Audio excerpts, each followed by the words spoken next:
Arthur Engebretson Jr. was a devoted member of his St. Paul, Minnesota community. In the wake of the December 7, 1941 surprise attack on Oahu, Hawaii, Engebretson answered the nation's call to arms by enrolling in the University of Minnesota School of Agriculture to get the year of college education required to become a U.S. Navy pilot.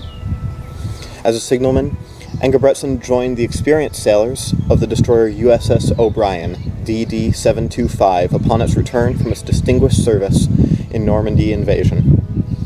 In the fall of 1944 and winter of 1945, the O'Brien fought with the 7th Fleet to retake the Philippines from Japanese occupation.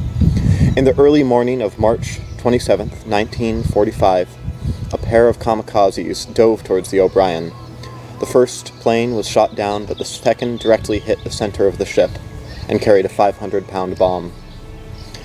Engebretson was treated for third-degree burns aboard the hospital ship USS Solace, but died of his injuries at 11:15 a.m. on March 28, 1945. Following Signalman 3rd Class Arthur Engebretson's death, Chaplain Lieutenant Philip Adams, who had spoken and prayed with Engebretson in his final conscious hours, wrote to Engebretson's family.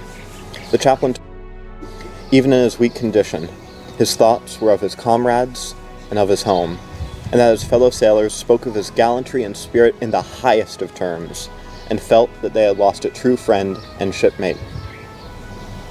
52 American sailors died as a result of the March 27 attack, including Engebretson's close friend and shipmate, Seaman First Class Donald Raince Sullivan.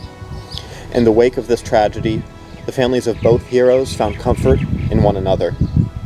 As their son's friends returned home at the end of the war, Arthur Sr. and Hazel Engebretson wrote to the Sullivans to say that their correspondence was about the only satisfaction we have. While searching his son's personal effects, Arthur Engebretson Sr.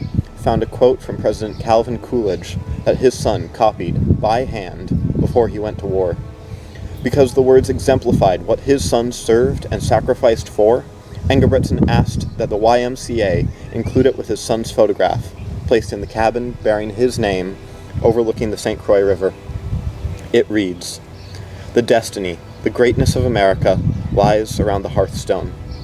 If thrift and industry are taught there, and if the example of self-sacrifice oft appear, if honor abide there and high ideals, and if the building of fortune be subordinate to the building of character, America will live in security, and in peace, respect, and confidence abroad.